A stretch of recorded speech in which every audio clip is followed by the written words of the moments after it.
que estas pessoas têm a ver com agro? Na nossa opinião, tudo.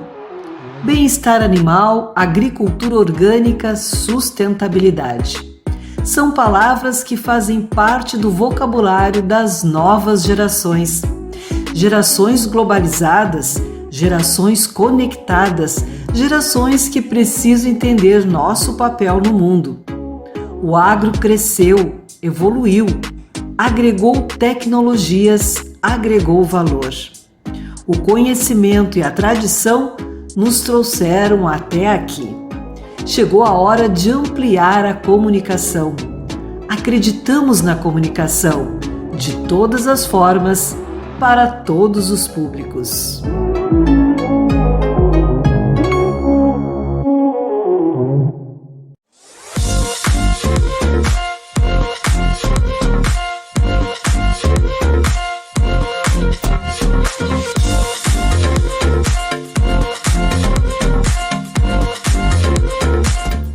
Olá, estamos começando o Agropauta Entrevista aqui na Agropauta Web TV, o canal da AgroEffective no YouTube, com o encontro marcado todas as segundas e quintas-feiras, sempre às 19 horas, também conhecido como 7 horas da noite. Vamos estar trazendo uma entrevista especial, né, com assuntos que envolvem aí o campo e também fazendo uma mescla com a cidade. Aproveite, se inscreva no nosso canal, ative o sininho para você receber as notificações.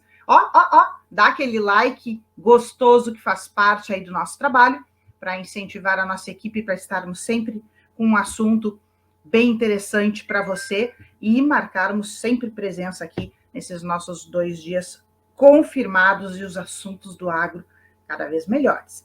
Olha só. Hoje nós vamos tratar de um assunto que vai fazer essa mescla, tá?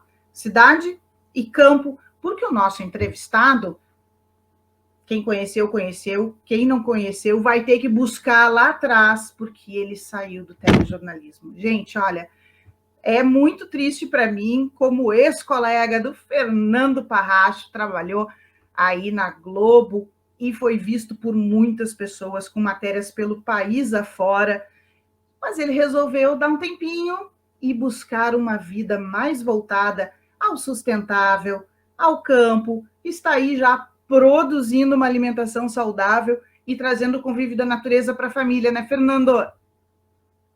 Oi, Eda, todo mundo que está acompanhando a gente. Eu dei uma guinada, né? Depois de 31 anos de jornalismo diário, e quem conhece um pouco desse ofício sabe que a nossa profissão é bem puxada, é muito exaustiva, desgastante, né? Eu cansei bastante da rotina e, enfim, estava repensando um pouco minha vida já há algum tempo, né? E a decisão foi encerrar um ciclo no jornalismo diário. Não abandonei a profissão, mas entendi que era hora de dar uma mexida, de fazer outras coisas, e eu sempre tive uma ligação muito forte com a terra, né? Com o campo, enfim, já tinha vivido uma experiência há muito tempo de cultivo de área rural, de agricultura, enfim, criação de alguns animais, Em que época e era isso, hora, olha, essa experiência foi mais ou menos quando eu tinha 24 anos, por aí. Faz tempo, hein? Faz tempo. Foi 1985, 86, por aí, nas imediações de Porto Alegre, no município de Viamão. Eu e meu pai compramos um pedaço de terra ali e começamos a instalar um pequeno projeto de produção de alimentos, né? Tínhamos vacas que produziam leite, um plantel bem pequeno, e a partir desse leite nós produzíamos queijo, iogurte, manteiga coalhada, enfim, e a gente entregava esses produtos em Porto Alegre. E produzimos verduras também. Por que largaste essa vida do campo, tão próximo da grande cidade, mas do campo, para dedicar ao jornalismo e principalmente à televisão, inclusive passar até por um susto com helicóptero, né? Teve isso também? A minha história é longa, Ieda, é longa. Mas, assim, esse projeto, ele deu super certo durante quase 3 anos, até que veio o famigerado e muito lembrado o Plano Collor, né? E ele causou um prejuízo financeiro muito grande, principalmente para o meu pai, que manteve a atuação dele no comércio, enfim, numa empresa, e o Plano Collor praticamente quebrou a empresa, né? Então, a gente decidiu juntos que precisávamos abrir mão daquele sonho, daquele projeto, vender a chácara, e para tentar segurar a situação financeira, principalmente dele, nessa empresa que ele tinha com alguns sócios, né? E, enfim, e aí eu parti para outra, e o jornalismo sempre teve no sangue, né? Eu trabalhava como repórter de jornais do interior, enfim, diários e semanais, na época em que eu tinha entre 17 e 19 anos. Mas eu casei muito cedo, tive filhos muito cedo, e precisei batalhar em outra área, que sempre foi a área comercial. Aí, com 27 anos, eu voltei para Porto Alegre e resolvi fazer a faculdade. Tomei vergonha na cara e falei, não, vou estudar, vou fazer o curso superior. Eu sempre acreditei que o jornalista tem que ter o diploma, sabe? E precisa se preparar, precisa cursar uma universidade. Fui para a PUC, onde a gente foi colega, né? Cruzou, acho que tu lembra bem disso. E fiz a faculdade, terminei a faculdade em 4 anos e meio, e aí, a partir dos 33, eu entrei para valer na profissão, assim, profissionalizado, enfim, e aí girei esse Brasilzão aí. Tu citaste o acidente de helicóptero, né? Esse é um capítulo bem complexo, assim, da minha vida e de colegas também que dividiram comigo essa história, né? É uma história que, se a gente entrar nela agora, Ieda, a gente vai estourar o nosso tempo de entrevista aí.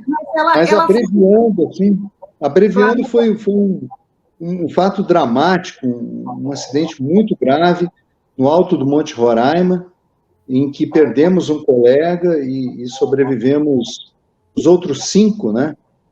Entre eles eu, sobrevivemos assim de forma quase que, sei lá, milagrosa, né? E graças à ação corajosa e heróica de uma equipe que estava voltada para o nosso resgate. Mas estamos aí, seguindo a vida, faz 24 anos já desse acidente. Foi um marco que também te incentivou a largar o telejornalismo e a ter essa vida um pouco mais tranquila com a família no campo. Vocês agora estão em Curitiba, interior do Paraná, né? Foi um marco, esse fato marcou muito a minha vida, assim, de uma maneira muito expressiva, e isso vai sendo metabolizado dentro da alma, do coração da gente, da mente, e a gente vai sempre pensando, né? Eu sobrevivi outras vezes a outros eventos, né, que o jornalismo me levou a viver, e eu, em determinado momento, pensei, puxa, até quando eu vou ficar sobrevivendo às intempéries aí da profissão, né? Ao risco que ela me impôs algumas vezes, não só a mim, né, a muitos outros jornalistas. Aliás, jornalista é uma das profissões mais perigosas, né? A gente está vendo aí recentemente casos de um caso emblemático, né, do Dom Phillips, né, que faleceu junto ao Bruno, indigenista, enfim, fazia um trabalho incrível. Continua morrendo jornalista nesse Brasil e no mundo, né? Mas a gente não está em Curitiba, Ieda, a gente está a 70 quilômetros da capital.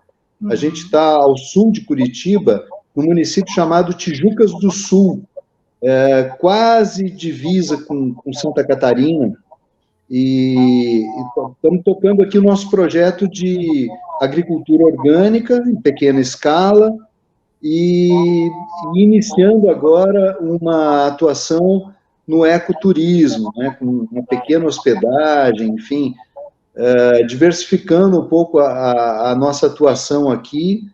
A ideia, o projeto é muito diverso, assim, a ideia é a gente fazer bastante coisa, mas as coisas no campo, elas têm o seu timing, né?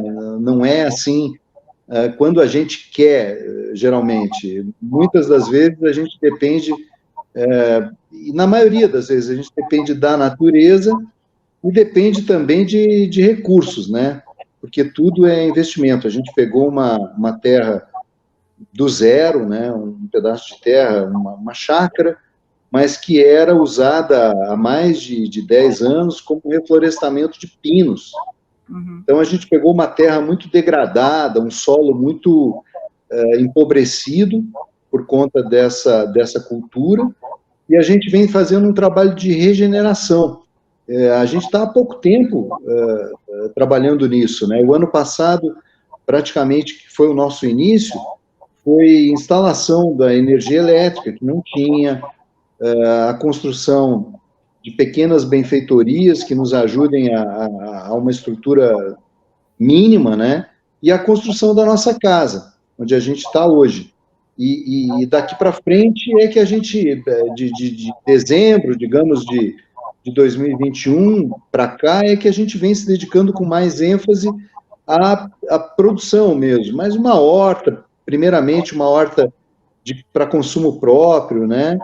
E um pequeno plantio de alface, um pouquinho maior, alface americana, que tem muita procura aqui na nossa região, e plantamos em parceria com o vizinho, para a gente ir experimentando essa coisa da venda também, né? Da produção com foco na venda. E esse teu conhecimento, claro, tem parte da experiência que tu já passaste com o pai, mas ele veio a partir de quando e de que maneira que foste adquirindo aí os conhecimentos para virar o menino do dedo verde? Pois é, eu tô assim, eu brinco que eu tô na pré-escola, né? Na agricultura, no trabalho de produção agrícola, eu estou na pré-escola. Mas muito do que a gente aprendeu e fez durante a vida acaba ajudando a gente. Eu trabalhei muitos anos para o Globo Rural, nas afiliadas da Globo, né? Do Rio Grande do Sul, de Mato Grosso e também aqui do Paraná. Eu trabalhei muito para o Globo Rural. A agricultura e também o meio ambiente, eles sempre foram áreas assim que me atraíram muito. Então, acabei me dedicando bastante à produção de reportagens com foco nisso, né? Nesses dois grandes temas, a agricultura, a agropecuária, meio ambiente. E isso faz a gente aprender muito, né? O jornalista, se ele for um cara interessado realmente em um determinado assunto, ele acaba aprendendo muito, porque a gente pesquisa muito para fazer uma reportagem, né? A gente ouve muita gente que entende, que é do ramo, técnicos, produtores, enfim, gente da assistência técnica. Então, eu sempre fui apaixonado pela agricultura e pelo meio ambiente. E venho estudando, venho aprendendo ao longo do tempo muita coisa sobre isso, mas mais na teoria, né? Agora a gente está pondo a mão na massa, realmente. E te falo com toda a sinceridade que eu deveria ter feito isso bem antes, viu? Não chega a ser um arrependimento, mas a gente se ressente um pouco da falta de força física e tal, já com a idade mais avançada, a gente toda a atividade da gente ela é mais custosa, mais trabalhosa, né? Mas, enfim, a gente está com muita disposição ainda, graças a Deus, saúde, e para tocar esse nosso projeto aí e desenvolver um pouco da nossa aptidão, do nosso sonho, né? Do nosso desejo de produzir alimentos. O que deu errado nesse teu passo, que tu podes olhar e dizer assim, olha, eu corrigiria aqui, ou onde foi o grande acerto que vocês já conseguiram identificar nessa propriedade em que vocês estão? Olha, a gente fez muita coisa, sabe? Então, coisas que podem ser consideradas como acertos, a gente fez muita coisa. A gente criou, nesse ano de 2021, ano passado, a gente criou uma infraestrutura legal aqui. Não tinha, né? Partimos do zero. Então, eu acho que nesse trabalho, nessa luta, nessa caminhada, a gente conseguiu desenvolver bastante coisa. Eu considero que a gente acertou em muito. Agora, na área de produção mesmo, na área agrícola, a gente está pecando pela falta de experiência, né? E pela falta de, digamos, recursos, né? Porque a gente usou tudo que a gente tinha para construir uma base, né? Eu sempre dizia, a gente precisa ter um lugar, um QG, um lugar que seja a base de atuação da gente. E esse lugar era a casa. É um viveiro, um pequeno viveiro de mudas que a gente fez, um paiol, e toda a estrutura de abastecimento de água, fossas ecológicas, enfim, a infraestrutura que a gente precisava ter para, a partir daí, começar a trabalhar e se dedicar totalmente à produção. A gente já praticamente não compra mais verduras e legumes, né? A gente tem produzido muita coisa em casa, na nossa horta. Agora, é verdade que a gente precisa sempre ter recursos para movimentar determinadas formas de produção, né? Por exemplo, aqui a gente está num contexto de um cinturão de produção de alimentos orgânicos. Então, tudo que se faz aqui é sem veneno, sem nenhum tipo de agrotóxico. E eu estou muito feliz, a gente está muito feliz, eu e a minha esposa, de estar num contexto assim, porque era isso que a gente buscava. A gente não queria ser um produtor que usasse agrotóxicos, usasse veneno na plantação. E a gente se achou totalmente aqui nesse lugar. Esse foi um dos motivos da gente ter adquirido essa área, nesse município, nessa região onde a gente está, que é a região da Serra do Araçatuba, Pinhal dos Borges, Rio do Fojo. São regiões assim que produzem unicamente alimentos orgânicos, com ênfase nas hortaliças, né? Então é isso, assim, acertos, eu acho que estão muito voltados para tudo que a gente teve que construir, né, do zero. Erros ou falhas, falta de experiência, falta de equipamentos, que é uma coisa também que a gente tem suprido com a ajuda de vizinhos. Existe uma rede de solidariedade muito grande. Então, assim, eu digo para os produtores, nossos vizinhos, todos aqui, olha, se tu me perguntares sobre jornalismo, pode ter certeza que eu vou te dar quase todas as respostas que eu puder dar, com muita segurança, com toda a minha experiência, a minha história de trabalho nessa área profissional. Agora, com relação à agricultura, eu estou aprendendo tudo. Tudo é aprendizado. Tudo é uma nova experiência. E eles estão me ajudando muito, sabe? Eles ajudam muito a gente. Não é concorrência, né? É parceria constante. É parceria, exatamente. Tanto é que eles vêm me estimulando a produzir hortaliças numa maior escala, em larga escala, porque falta produto, Ieda, é incrível. O consumo de alimentos orgânicos está crescendo muito no Brasil. Na nossa região, aqui a Grande Curitiba, a região metropolitana de Curitiba, o consumo de alimentos orgânicos tem crescido muito, uma taxa fantástica, assim. Então, eu acho que é um ramo da atividade rural que tende a se consolidar ainda mais, ampliar o seu alcance e favorecer muita gente que quer produzir orgânico e não sabe como, ou ainda duvida que possa sobreviver com orgânico, né? Em detrimento da agricultura convencional. Eu garanto para vocês que aqui onde eu estou, e convido a todos para vir conhecer, os produtores, pequenos produtores rurais, todos têm um padrão de vida muito bom, muito bom. Tem uma venda garantida de 100% da produção. Tem fornecedores, além da região metropolitana de Curitiba, de São Paulo, de Florianópolis e outras regiões de Santa Catarina, que vêm aqui com caminhões próprios buscar a produção. Toda a produção é feita de modo planejado, com programação de plantio, de colheita. Então, é um negócio muito profissional, sabe?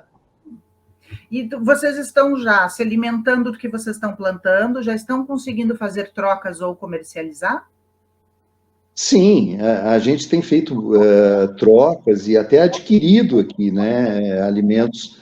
Quando a gente não tem um brócolis, uma couve-flor, uma batata doce, a gente vai e compra no vizinho. Na maioria das vezes a gente ganha, né?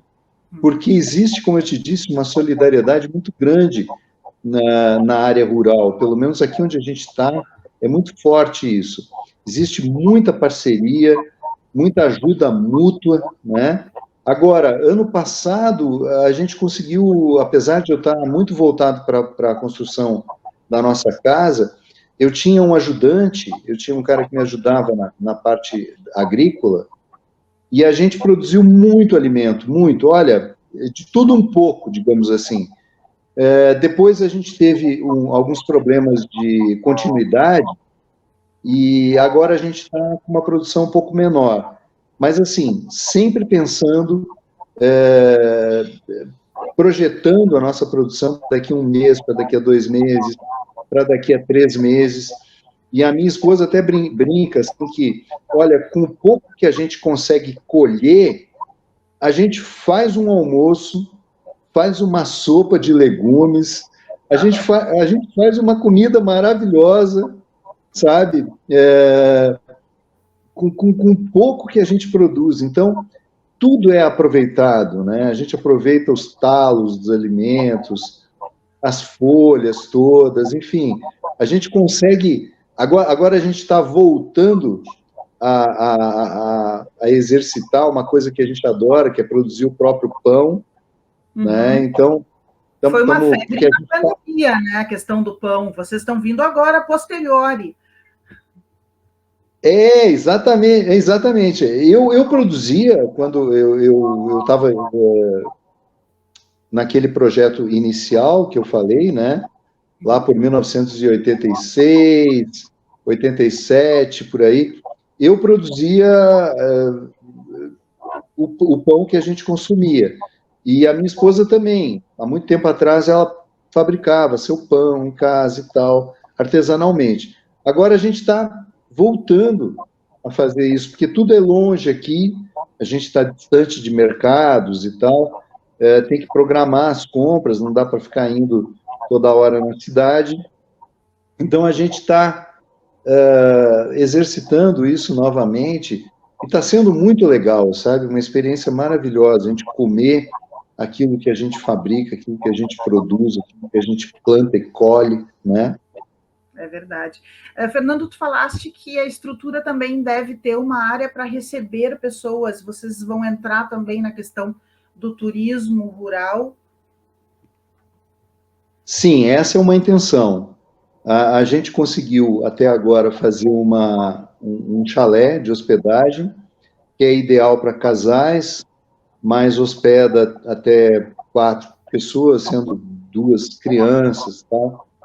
a gente está começando a anunciar isso, colocar no mercado essa alternativa de hospedagem, porque a gente também está inserido num contexto aqui ambiental muito rico e de interesse turístico. A gente está no pé da montanha do Araçatuba, que é uma montanha de 1.675 metros de altitude, que é muito procurada por gente aqui do Paraná, pessoal de Santa Catarina, vem gente de longe até para conhecer essa montanha, subir lá em cima, quando o céu está aberto, tem uma vista de 360 graus, se enxerga o litoral de Santa Catarina, um pedacinho do litoral do Paraná, um pedaço do litoral de Santa Catarina, se enxerga cidades próximas aqui ao redor, Jucas do Sul, enfim, outras cidades aqui próximas, e é uma caminhada, uma trilha muito legal, é muito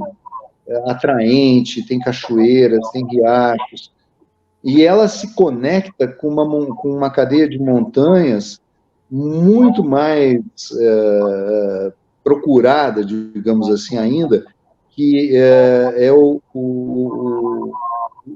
as montanhas do Quiriri, a Serra do Quiriri, que é uma montanha já em território catarinense, né? Mas que é muito procurada também por campistas, por gente que faz trekking. É um lugar maravilhoso. Então, aqui tem um circuito que sai da montanha do Araçatuba, da Serra do Araçatuba, tem mais ou menos um trajeto de 56 quilômetros até as montanhas do Quiriri. Então, a gente está num ambiente muito favorável ao turismo ecológico, e a gente conseguiu construir esse chalé. Mas a ideia é ampliar isso, né? Experimentar, ver como é que funciona, ver qual é o interesse que as pessoas têm, e ampliando um pouquinho as alternativas de oferecer esse serviço para as pessoas. Coisa boa, Fernando. Nós vamos ficando por aqui. Eu quero te agradecer muito esse momento de conversa sobre a nova fase da tua vida, um dos maiores jornalistas que eu tive o prazer de conhecer e de ver começar na faculdade, e fico muito feliz de estar acompanhando também à distância essa tua busca aí por uma vida nova, por um novo rumo, apesar de estar recuperando uma história de família também. Deixo um grande beijo, um forte abraço para ti, para tua família, e quem sabe, né, eu ainda passo aí para fazer uma visitinha, conhecer esse chalé, essa serra maravilhosa toda, e comer uma boa comida, né, que vem aí da nossa terra, plantada pelas mãos de vocês. Muito obrigada, Fernando. Muito obrigado. Olha, eu que agradeço, Ieda, a ti, ao Nestor, a todos que ficaram com a gente aí durante essa entrevista. Agradeço muito a oportunidade, fico muito feliz de ter recebido esse convite, e faço o meu convite aqui a todos vocês para quando puderem, virem aqui conhecer essa região que é maravilhosa, experimentar um pouco dessa produção orgânica, enfim, passear com a gente por aqui, tem muito lugar bonito. Então, obrigado, sucesso para todos vocês, sempre. E nós ficamos por aqui, vocês acompanham muito mais no canal da AgroEffective, pela internet, pelo YouTube. Nós temos nosso encontro marcado todas as segundas e quintas, às 19 horas, mas vocês também nos acompanham pelas redes sociais da AgroEffect. Lembrando que essa entrevista fica no nosso canal no Spotify, para quem quiser acompanhar também. O Agropauta Entrevista fica por aqui. Até mais!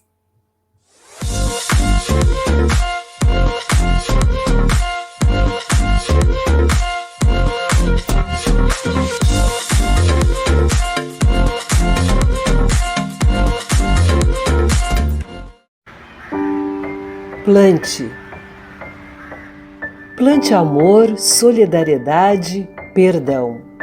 São insumos para uma colheita de alegria, sucesso e paz.